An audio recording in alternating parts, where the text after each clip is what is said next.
ensemble. Hein. Alors, en attendant en tout cas le chef de l'État qui parle dans un instant sur CNews, une dernière partie avec vous. Avant, c'est bien.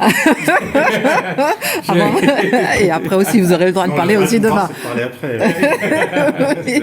Alors après, ça sera Pascal Praud. Mais pour l'instant, c'est vous, Éric Zemmour, parce qu'on va s'arrêter justement sur cette défaite sanitaire, sur cette étrange défaite sanitaire. Hors de question d'infliger un nouveau confinement au pays, avait déclaré Emmanuel Macron à l'occasion d'une interview télévisée en juillet dernier. Comment expliquer ce brusque changement? Je vous ai dit, ils ont eux-mêmes défini l'enjeu et ils ont eux-mêmes défini le thème de leur défaite et de leur incapacité. Donc déjà, ça, c'est une première chose. La deuxième chose, vous vous souvenez, quand on était en mars-avril, il y avait un grand débat, c'était immunité collective ou pas immunité collective. Oui. Ce débat a disparu. On a renoncé à l'immunité collective. Et d'ailleurs, on y a renoncé pour la simple raison, vous voyez, on s'affole du nombre de contaminations, alors qu'on devrait, si on avait accepté le principe de l'immunité collective, on devrait s'en réjouir.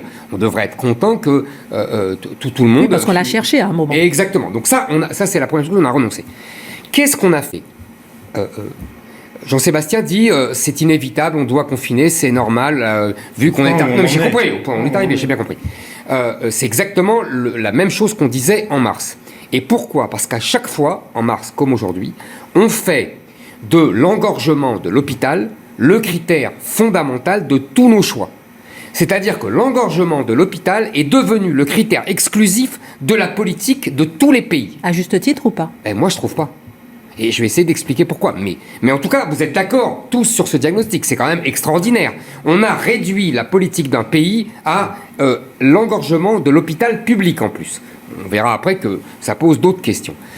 Alors, à la limite, on peut comprendre la choix en mars. Je dis à la limite. À mars, on était complètement pris dans l'inconnu. Même si on pouvait dire que les Chinois avaient été atteints en novembre, je crois, en novembre ou décembre, et que dès janvier, tout le monde, enfin, dans les cercles dirigeants, tout le monde savait que ça nous tombait dessus, qu'on avait l'exemple italien, mais comme l'a dit très justement Jean-Sébastien, notre arrogance française habituelle vis-à-vis de nos frères italiens, c'est des clowns, ils n'ont pas de système social, ils jouent de la mandoline toute la journée et ils ne sont pas capables d'avoir des hôpitaux. Merci pour eux. Donc, résultat, on a fait aussi mal qu'eux. Fermons la parenthèse. Donc, qu'est-ce qu'on a fait? On a confiné parce qu'on ne voulait pas l'engorgement des hôpitaux et on ne voulait pas les images, parce que c'est ça la vérité, les images télévisées où on aurait vu les couloirs des hôpitaux avec des gens éparpillés partout et les médecins qui choisissent entre les différents malades, toi non, toi oui, voilà. L'horreur absolue. Bon. Il faut quand même voir que c'est ça le sujet. Qu'est-ce qu'on a fait depuis? Monsieur Véran était venu le 27 août nous dire « Vous inquiétez pas, pendant l'été, on a plus que doublé les lits de réanimation. On est passé de 5 000 à 12 000. » Il s'est foutu de nous. En octobre, il n'y a pas longtemps, le Premier ministre Castex est arrivé en disant « Non, en fait, on n'aura pas les 12 000, on va aller déjà à 5 008 et déjà, ça sera beau. » Pourquoi? D'abord parce qu'on n'a pas fait les lits, on ne les a pas achetés, on n'a pas construits, etc. Mais surtout, pourquoi on ne les a pas fait? Parce qu'on n'a pas le personnel.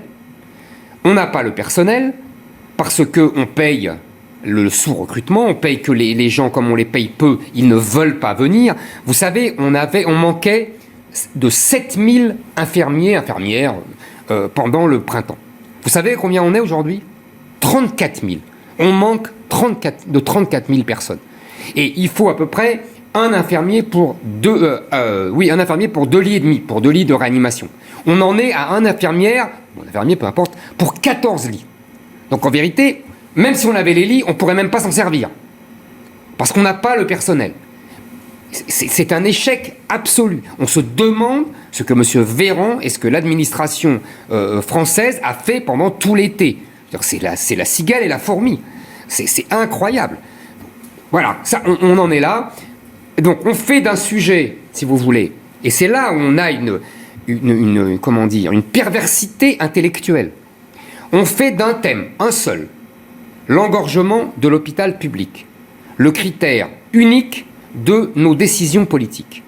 Et comme en mars, l'histoire recommence, c'est-à-dire que On fait de cet engorgement de l'hôpital public le seul critère des décisions politiques, mais on n'augmente pas, on ne réduit pas cet engorgement. Et alors évidemment, on laisse maintenue cette pénurie d'un goulot d'étranglement et on s'étonne qu'après ce goulot d'étranglement nous étrangle. Il faut pas s'étonner. On a envie de trouver un coupable. Est-ce qu'il y en a? À qui la faute? Aux spécialistes de la santé, au gouvernement, aux optimistes? La faute à personne, c'est-à-dire à la simple imprévisibilité du virus? Non, c'est pas la faute à personne, c'est pas la faute à l'imprévisibilité. Jean-Sébastien a très bien dit tout à l'heure qu'en Norvège, ils s'étaient très bien débrouillés, qu'en Allemagne, ils isolent mieux, qu'en Asie, on l'a dit, en Japon, il n'y a pas de mort. Moi, je maintiens deux choses. Excusez-moi de revenir à mes marottes. Un, on n'a pas fermé les frontières. Je répète, les gestes barrières entre les gens, la première barrière, c'est la barrière nationale. 19 pays d'Asie ont fermé la frontière, 2 en Europe. Merci. Là, on paye notre idéologie sans frontiériste, et en particulier celle de notre président de la République, qui avait, dans une manière très française, avait cru régler ça avec une formule littéraire, et très drôle d'ailleurs, je le reconnais. Le virus n'a pas de passeport, seulement, malheureusement pour lui, il se balade quand même sur des gens qui arrivent à l'aéroport de Roissy et qui ne trouvent personne et qui rentrent comme dans une ville ouverte. Ça, c'est la première chose. Et deuxièmement, on fait de l'engorgement des hôpitaux publics le test majeur. Sauf que on ne règle pas la question des liens avec les cliniques privées. C'est toujours la même discussion. J'ai l'impression de revenir en mars-avril, on disait déjà ça. Et on ne nous donne pas les chiffres d'ailleurs. Et merci. Le nombre de lits occupés dans le privé. Voilà, on va se retrouver encore avec des cliniques privées vides. Mais on est les rois pour ça. Ils se parlent, c'est très informel. Non, mais ils se parlent, mais publiquement, vous cherchez les chiffres. Et surtout, on les a cherchés sur Atlantico, je vous assure que les chiffres. Merci. C'est vrai, Le nombre de malades présents en Jean-Sébastien. réanimation à l'heure actuelle dans les cliniques privées n'est pas. Jean-Sébastien, en plus, ils se parlent, mais c'est laissé à la discrétion des gens. Ils se parlent parce qu'ils veulent se parler. C'est des groupes WhatsApp, Merci. etc. C'est Merci. informel. C'est quand même extraordinaire. Ouais. Un pays de fous. Bon. Et deuxièmement, on a peur d'engorger les hôpitaux et qu'il n'y ait pas de lit de réanimation et qu'on dise toi on te réanime, toi on te réanime pas. Bon, choix cornélien, impossible. Mais avant, on peut peut-être éviter qu'ils arrivent à la réanimation. On peut peut-être essayer de les soigner. Et là, on revient à la question Raoult. Moi, je ne suis pas ni un pro-Raoult, ni un anti-Raoult, mais au moins, il pose une bonne question. Il pose une question qui est, on peut peut-être essayer de les soigner avant qu'ils n'arrivent à la réanimation. Non pas pour les guérir, mais au moins pour qu'ils... Si, quand même, pour les guérir. Non, mais... Oui, vous comprenez ce que je veux dire. Le traitement. Oui, voilà. Regardez, je prends un exemple qui n'a rien à voir, une comparaison, parce que c'est notre génération. Le sida, on guérit pas, mais on a trouvé des soins et qui retardent, vous voyez, la mort des gens et qui empêchent la mort des gens, et c'est quand même un progrès extraordinaire. Donc on pourrait... c'est ce que dit Raoult. Il a raison là-dessus. Enfin, c'est d'une logique. Il n'y a pas besoin d'un grand médecin. On pourrait soigner les gens pour qu'ils n'arrivent pas à la réanimation et qu'on ne se retrouve pas dans ce mur de l'engorgement des hôpitaux. Or, qu'est-ce qui s'est passé? Parce qu'on sait quand même mieux faire. Il nous reste peu de temps. Bien sûr. On sait quand même qu'est-ce qui s'est mieux qu'au printemps. Non, c'est quand même, il s'est passé quand même. Il faut rappeler ce qui Il nous s'est reste passé. 4 minutes. C'est que Macron a insisté, vous vous souvenez de la séquence quand il est arrivé à Raoult, etc. Il a insisté pour mettre dans l'étude qui était faite par les administrations sociales le protocole médical de Raoult. Et puis il y a eu l'étude Lancet, vous vous souvenez, cette escroquerie magistrale. Et là, immédiatement, Véran et les autres sont précipités en disant hop, on enlève le traitement Raoult du protocole. Bon. Et on s'est aperçu que cette étude Lancet était bidonnée. Mais on n'a pas remis. Après, dans l'étude faite par le gouvernement, le protocole Raoult. Donc on nous dit, il n'a pas été confirmé par le protocole randomisé, là, en double... Oui, rien n'a été trouvé, rien n'a été validé. Je veux dire, ces études randomisées en double aveugle, je ne sais pas comment on appelle ça, c'est du bidon. Parce que personne n'accepte de ne pas être soigné. Donc les gens ne vont... Si, parce qu'on le fait pour d'autres trucs, mais oui. Non, mais Didier Raoult, pardon, est Ouais. devenu le bouc émissaire oui. d'une administration parisienne. Ça ne lui donne pas pour autant raison. Mais bien sûr, non, mais scientifiquement. Mais juste d'un exemple. Oui. Même sans études randomisées, Ouais. pénicilline, 6 mois après sa découverte, on était sûr que ça marchait. La chloroquine, on ne le sait toujours pas. À l'époque, il n'y avait pas S'il d'études... y avait une efficacité majeure, Jean-Sébastien. même sans essai randomisé, avec le recul qu'on Pardonnez-moi, a maintenant, on le avant, verra. il n'y avait pas d'études randomisées. C'est depuis le sida qu'il y a Non, des études mais on randomisées. voyait Donc la pénicilline... l'efficacité. Alors, On voyait on les donnait vraiment. Il nous reste Non, peu mais de temps, Mais je dis donc pas terminer. qu'il a, et je dis pas que c'est le bon Dieu.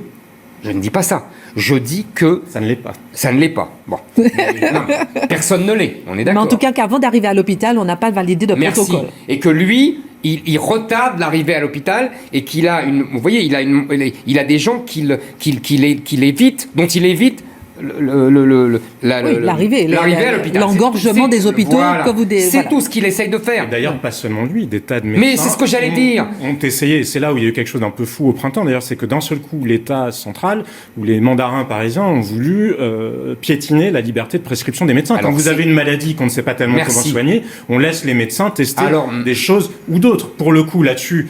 Jean-Sébastien, il nous reste 2 minutes, vous laissez terminer Jean-Sébastien, sur sa chronique. Et puis... Après, c'était ce que j'allais dire. Alors, il vous aide. Je parlais des cliniques privées et c'est la même chose pour la médecine libérale.